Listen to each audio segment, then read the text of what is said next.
twice. Yesterday, so we come out of the tree. Bring the can, bring the can. We're gonna do a recovery. I went, yeah, get some fresh meat. Make this tree.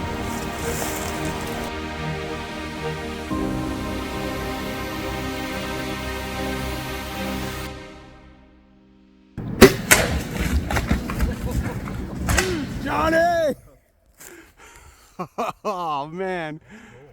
Holy shit, what a buck. Wow.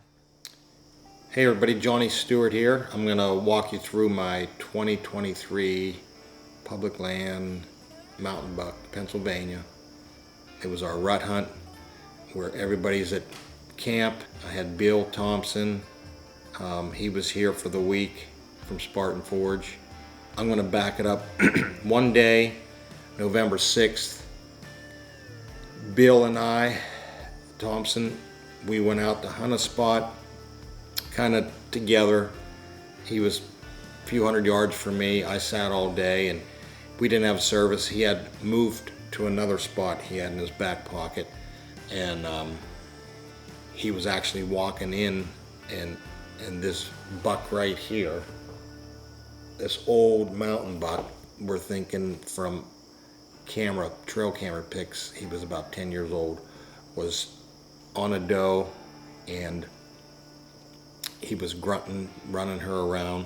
Bill was actually not in the tree yet, and I guess he chased the doe off, and Bill got in behind a big tree and gave a grunt, and this buck had come right up to him, and he was able to harvest this deer the evening before I got mine. Told me the story. Big long 1-2 mile drag. So called everybody we knew, all the camps around. Bo was here, Joe, Kurt, Gunner was here. He was one of the first guys to call so he can cook back straps. But we had a great night, drank beers, hung the deer up, and cooked and celebrated as you should do. Like going back in time, all the hunters go out and when you harvest your game, and you have a celebration not just for yourself but for the animal given its life. So yeah, that's hunting camp and kind of what we do around here when we get a deer. But jumped in this vehicle, and like I said, it was an easy hike in, 100 some yards off the road. There was an east-west road, really straight highway. We were just south 120 yards in the woods. We parked right on the road, went straight in, and then south of us was a cut maybe 5 to 8 years old, and the does were in there, and these bucks would just kind of cruise between the road and the cut and downwind of where the does were in that cut and smell. Great spot. That's where we had killed our deer a few years back, and actually the previous year another buddy of mine shot a big deer. I think we shot 4 bucks out of that tree up until November 7th of last year when me and Bill and I went in there. So got up in a tree, and he faced kind of east, I faced west. He had the camera, he had the grunt call, I had the bow in hand, and it was just great having 4 sets of eyes kind of watching, hunting together. But as soon as we got there, we were like, this is it, this is happening. You know, you put so much time in the woods, years and years, and just when stuff comes together, your instincts kick in. So someone like Bill, brother from another mother, we think alike and been in the woods enough to like, this is it, this is happening. The energy was there, or whatever it was, and we knew that this was the day that we're gonna see deer, or we're gonna shot, or something's gonna happen. So, and I told him, I said, usually the stand's pretty hard about 10 to 2. So we had a few hours to sit through. We saw a doe come through and maybe a little buck or whatever. And Bill had looked toward the cut, and it was around that 10 o'clock time, and a doe, kind of a flash, and it had a buck in tow, probably 50 yards from us towards the cut, and it disappeared into the cut. And the buck behind it was like a 120-inch deer, and then another one, a larger deer, behind it. And Bill had stopped it with a. It was Bill. It was great having Bill. He was like a guide because he knew when to grunt, when to, like, he was so in tune with, you know, what to do and when to do it. And I was just trigger guy. It was great. Not like usually you're by yourself. I should grunt. I need a range find. It's like I had a caddy. You know, what's the distance? You know, make a grunt. You know, he did it for me. I just trigger guy. So he stopped the second deer, and it was behind some beach brush. I couldn't get a shot, so it went into the cut, and you know, 10, 15 minutes, hear some crashing, running. We had a spike kind of come right near our stand, 5, 10 yards from us, and we were giving grunts. We gave another grunt, and the bigger buck that was in the cut maybe ran the 120-inch deer off. He come flying out of the clear cut, saw the spike and heard us grunting, come right toward that spike to kind of run him off, and he stopped 25 yards short of us, 24, 25 yards short of us, and the spike was kind of to our left, and the buck was here. He was quartering toward a little bit, but he was just totally alert. As soon as I hit the trigger, deer took off at the hit, you know, just went off. And Bill's like, I heard a crash over there. So he had the last 3 hikes I was on, there's tracks I was on, they heard crashes too. We went 2 miles, never found them. So I said, whatever. He started looking at the footage on his phone, replaying. I'm just like, just kind of watching it, and he got the anatomy of a deer like on his phone and brought the video. And he said, even though he dropped, I still think you're in the lungs. And there was a bunch of, he said, look, that's lung blood. There was a big like spot of lung blood that came, like, you know, maybe in that backstrap. You just get that shot, you see maybe a little dark spot or something. He said, you hit lungs. I said, yeah, maybe hit single lung and this and that. Yeah, but I'm not like pumped about the whole situation. So we gave it an hour, and we had gotten down and walked over to where the deer was standing, and the brown hair, and you can actually see that the 2 saplings I shot between. I think we got it on film that I actually grazed the one sapling with my blade, like it had like a little nick in it, you know, another 1/4 inch the wrong way, and it might have never happened. But you know, things happen for a reason. I do believe that, and this was just meant to happen this day. Well, me and Bill together. So we had looked where the deer was standing. Bill turned and took 3 steps, and he seen lung blood with bubbles. He turned around like fist bumping. He's like, "You're in those lungs." I said, "Yeah, but it's, you know." And we followed. I mean, the deer only went 120 yards, piled up. So it went in, and it actually went in high.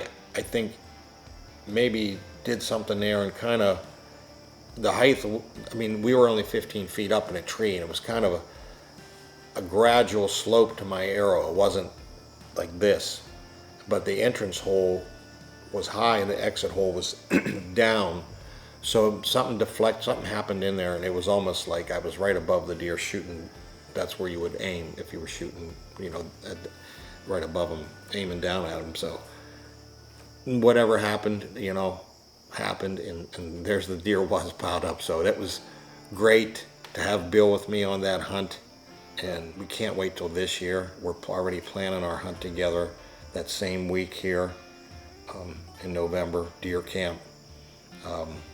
But yeah, that night Gunner came over, cooked it up, and so that was a really special time to share that hunt with Bill. So I hope everybody enjoys it, even though it was shot with the cell phone, but I think I kind of add some character to it, you know. So check it out. So we got a highway that runs east-west. We're on the south side. It's about 200 yards to a cut south of the highway. And we're between the cut and the road. The deer cruising through here. We're actually in like a 40-year-old cut. which is in between the fresher cut and the highway. And these deer, I think they feel comfortable when they hear the cars cruising. As you can hear them in the background, they just parallel this highway. And then they smell what's in that cut. There's does in that cut, that fresh cut. And these deer just feel safe. A lot of guys go way back in the woods. And this is just a big flat. And they feel safe right up in the seam here. Shot a few bucks here. A lot of we call it the killing spot. But you always see deer here. Talk about 3 years ago, or 5 years ago. Yeah, about 4 or 5 years ago when I found this spot, I put my buddy Greg Litzinger in here. He shot a buck at 1 o'clock. We snuck it out. I got in a tree, shot a buck at 5:30. Snuck it out. I got my buddy Jason, the old snide. I got him here. The next morning, he shot a buck. Awesome. A buddy of mine's been hunting here for the last couple weeks. Sees does and bucks every day, which is pretty rare for up here in the mountains. We just seen a doe.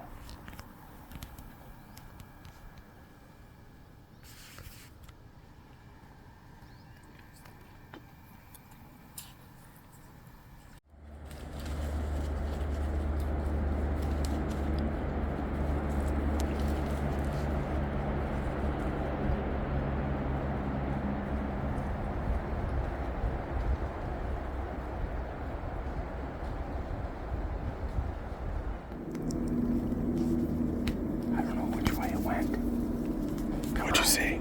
Come out of it. It's got about 60, 70 yards of deer. I just seen body. Come out of that cut. I'm gonna give it a run.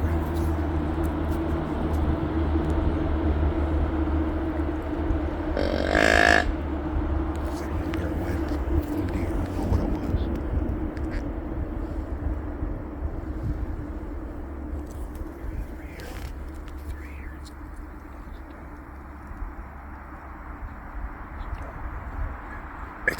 It's a doe.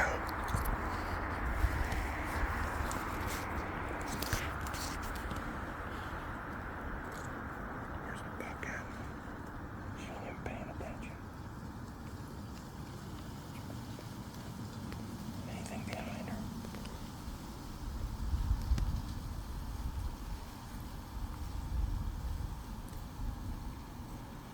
Where's the big buck? She's gonna catch her trail.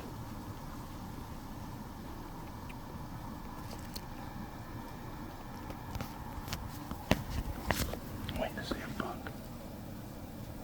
She's all by herself. I can't believe I heard that grunt. She didn't give up.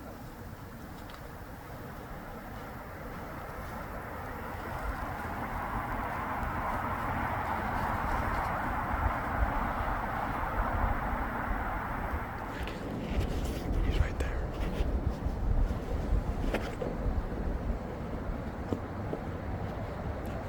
Oh, he's going this way.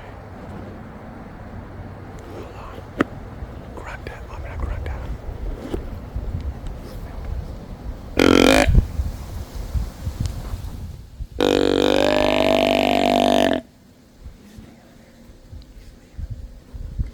No, he's right. He's running right there. He's circling around just like the other one did.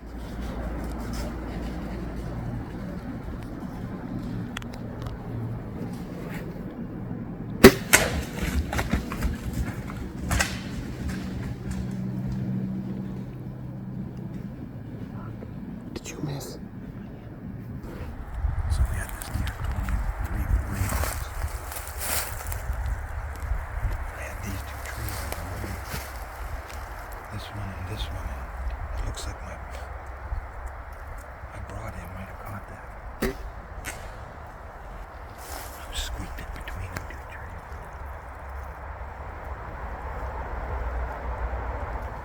Check it out.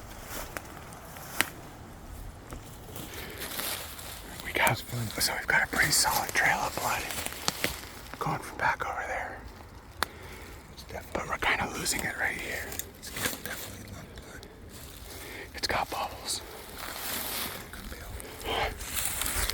So Johhny, you stay knocked. I'm gonna walk forward. I can see his trail.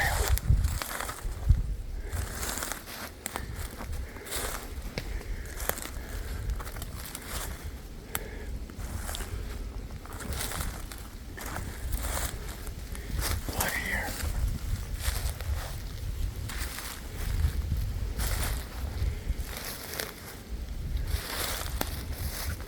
Stay at that blood.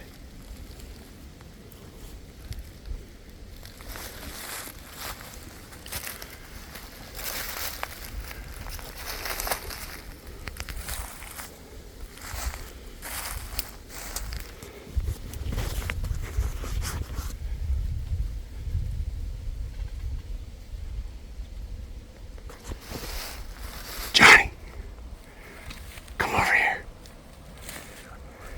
Come over here. Johhny, got him, Johhny. You got him, dude. Dude, you got him. That is amazing. You can see his track. I was just following track. There was no more blood. I was just following track. And then I saw that. I thought I saw a body and I looked up. He's a man.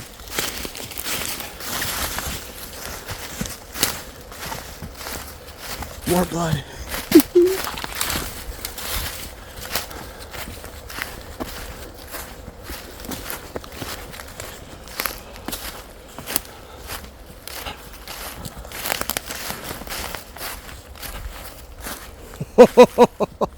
Johhny! Oh man. Holy shit, what a buck. Wow. How thick he is, dude. Dude. Killer. Whoa, look at that blood. Dude, so when we first saw the shot, we thought we hit him in the air, we thought we got backstrapped. And then after I looked at it like, what, 5 times? I was like, Johhny, I think you hit lung. We were ready for him to come back through chasing a doe. We thought we were high. He ducked like 10 inches. And we had, what, 1 or 2 more bucks coming after him. Smaller ones. Browse on that thing. That's a stud. Jonathan Stewart. Thanks, Bill. You have to thank me, buddy. This is all you, Broham. Thanks for being with us. Oh, of course, anytime. Holy shnikes. Holy shnikes. Let's get it. Man, he got some mass on him, doesn't he? Yeah, dude.